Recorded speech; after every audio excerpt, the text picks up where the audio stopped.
हाँ जी, देखिए 9th class 9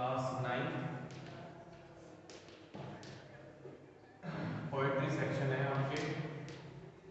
poetry section में आपकी पोएम चल रही है ऑन किलिंग ऑफ ट्री। इसको लिखने वाले कौन है? यू पटेल। कम किसने कंपोज किया इसको? GITEE पटेल। ठीक है, तो फर्स्ट स्टेंजा इसका ऑल्सो कर रहा, स्टेंजा नंबर सेकंड या एक्सट्रैक्ट सेकंड इस प्रकार से। सेकंड क्या कह रहा है? So hack and chop, so hack and chop,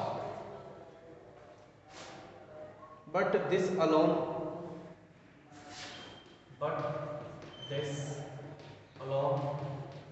won't do it.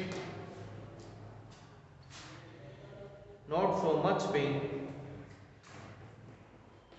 not so much pain will do it, will do it. The bleeding part will heal,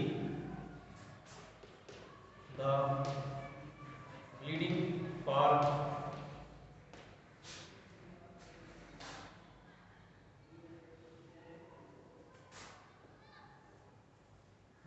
part will heal.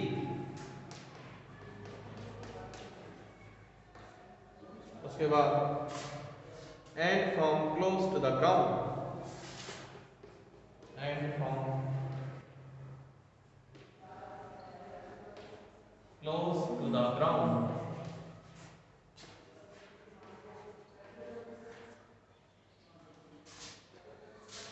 will rise curled, will rise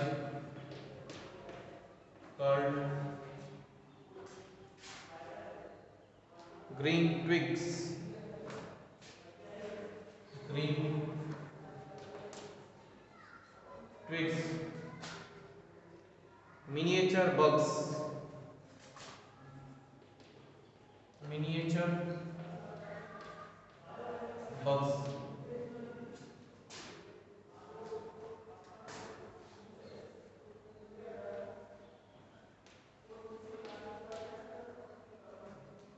उसके बाद which if unchecked, which if unchecked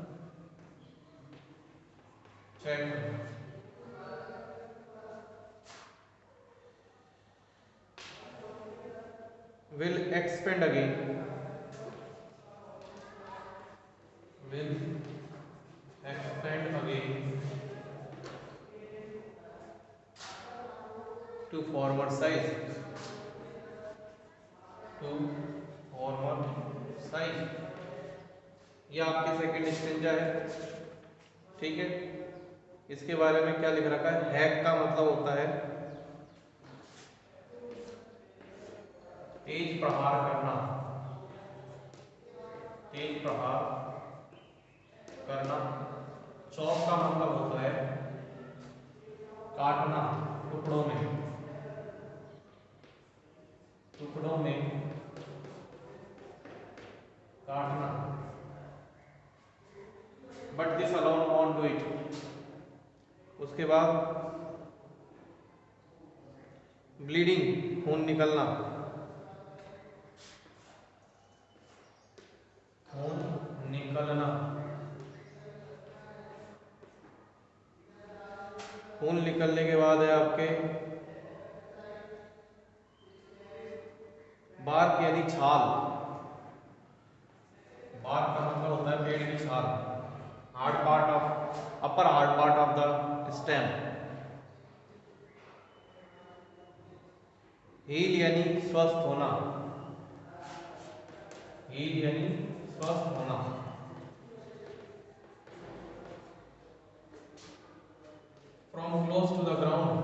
will rise curled,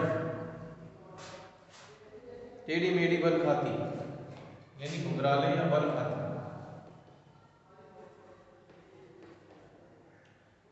टेढ़ी मेढ़ी बल खाती हुई, twigs यानी टहनियां,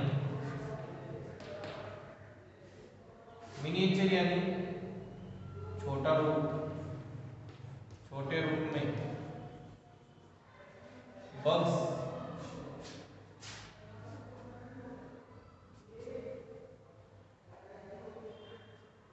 यानी शाखाएं, ब्रांच, शाखा, बड़ी टहनी जिसको हम बोलेंगे।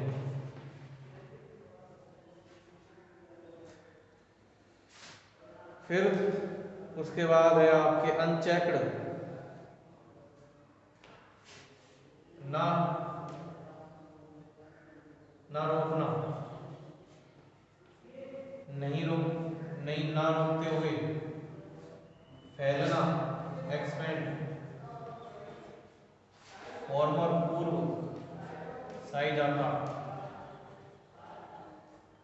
तो इसमें ये बता रखा है कि so hacked and chop but this alone won't do it, not so much pain will do it, the bleeding bark will heal from close to the ground will rise curled green twigs, miniature bugs which unchecked will expand again to former size।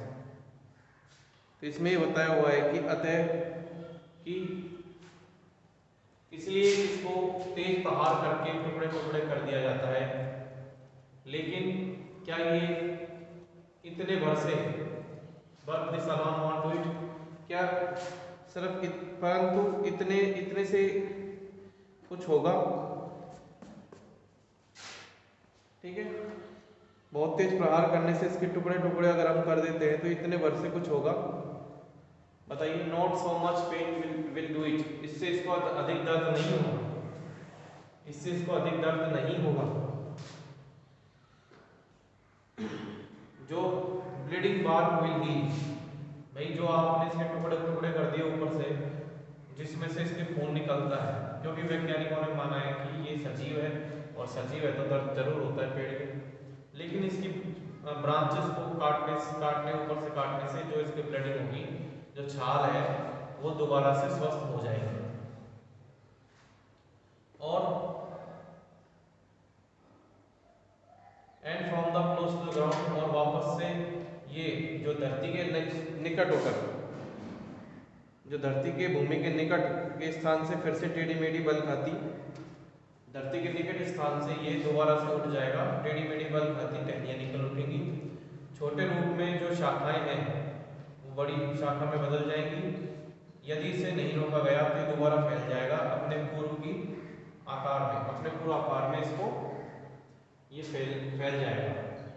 कहने का मतलब ये है कि पेड़ को ये बताया हुआ है और किलिंग ए ट्री में कि पेड़ को जब मारा जाता है तो उसको ऊपर से जब काटा जाएगा तो इतने बरसे से कुछ नहीं होगा, इसको इससे अधिक दर्द नहीं होगा, इसको इसकी ब्लीडिंग यानी खून, वैसे हमारे पेड़ों को जब काटते हैं तो खून का मतलब यह है कि उसको घायल करना, ये सिर्फ मात्र घायल करने से है, तो उसकी जो छाल है वो दोबारा से स्वस्थ हो जाएगी, वो दोबारा से, और दोबारा जमीन के निकट से ये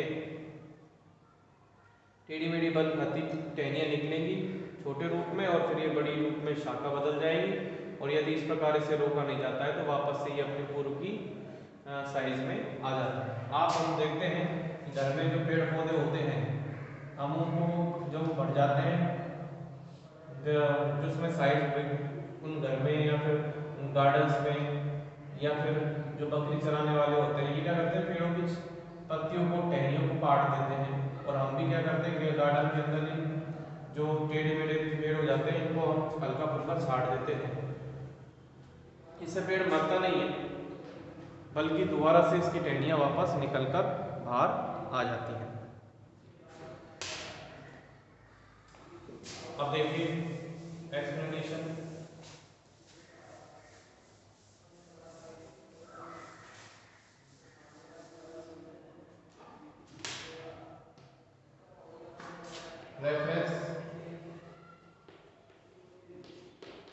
these lines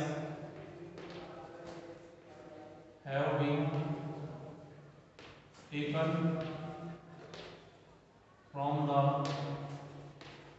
poem on killing a tree and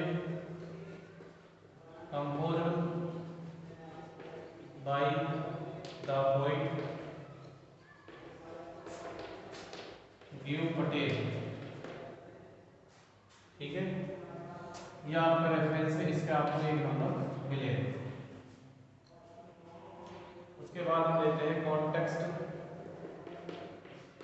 in these lines.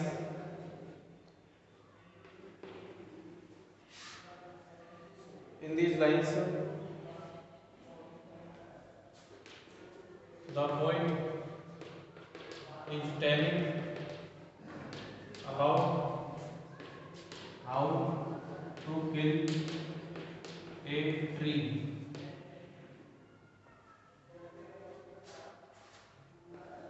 Only chopping doesn't work.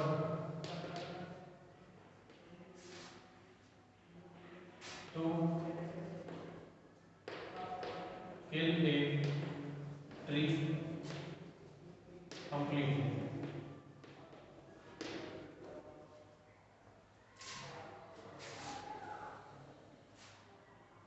फिर है इसका explanation.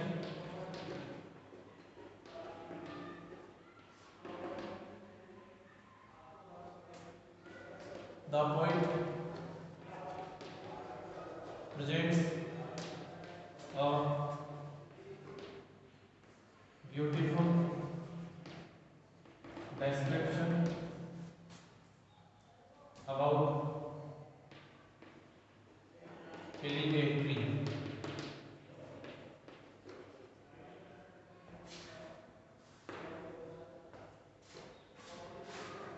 He depicts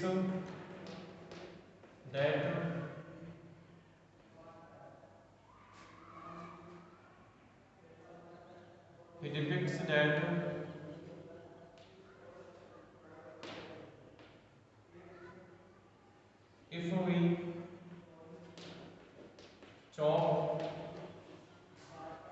if we chop and hack a tree,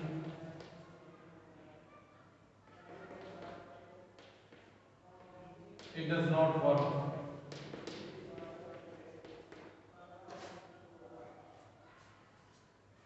It doesn't work.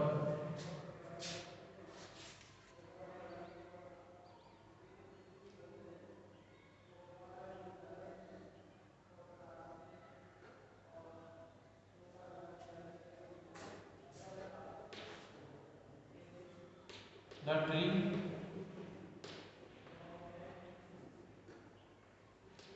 will not have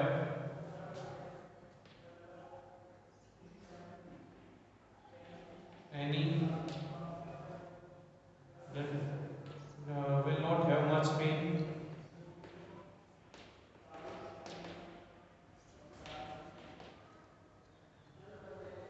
It bugs and twigs will rise and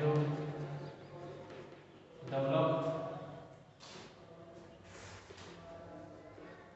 again. If we do not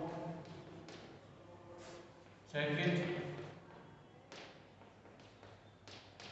it will get its former size, because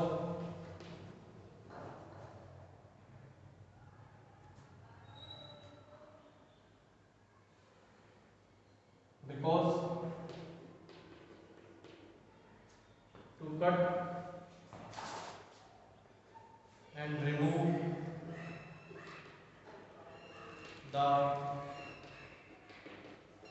twigs and branches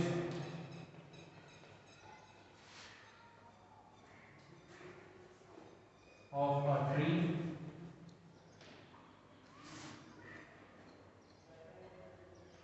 doesn't mean that it is a proper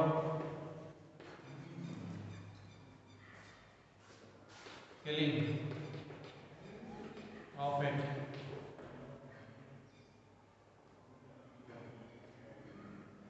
इस प्रकार से ये तो आपको पता ही है कि line have been taken from the poem, ये जो लाइनें हैं ऑन किलिंग ए ट्री से ली गई हैं कविता से। इसको रचित किया गया है कवि के देव पटेल कवि के द्वारा। इन लाइनों में in this lines the poet जो है इस टेलिंग अबाउट बता रहा है how to kill a tree, कैसे पेड़ को मारे। ओनली चॉपिंग, केवल इसको काट छाट करना कार्य नहीं करेगा इस पेड़ को पूरी तरह मारने के लिए। कवि एक सुंदर वर्णन प्रस्तुत करता है पेड़ को मारने का। ये डिपिक्ट्स वर्णन करता है, बताता है कि यदि हम चॉप काटते हैं या हैक करते हैं ट्री को, ये कार्य नहीं करेगा, ये कार्य नहीं करता। The tree will not have much pain, tree को ज़्यादा दर्द भी नहीं होगा। It bugs and twigs will rise and develop again, इसकी ब्रांचेस और जो टहनियाँ हैं दोबारा से डेवलप और बढ़ जाएंगी। If we do not check it, यदि इसे हम नहीं रोकते हैं, इट विल गेट इट्स, ये प्राप्त कर लेगा इसकी फॉर्मर यानी पूर्व के आकार में। Because to cut and remove the twigs and branches of a tree, किसी भी पेड़ की टहनियों को काटना या अलग करना, इसका मतलब ये नहीं होता कि ये एक प्रॉपर किलिंग है उस पेड़ की। ठीक है भाई।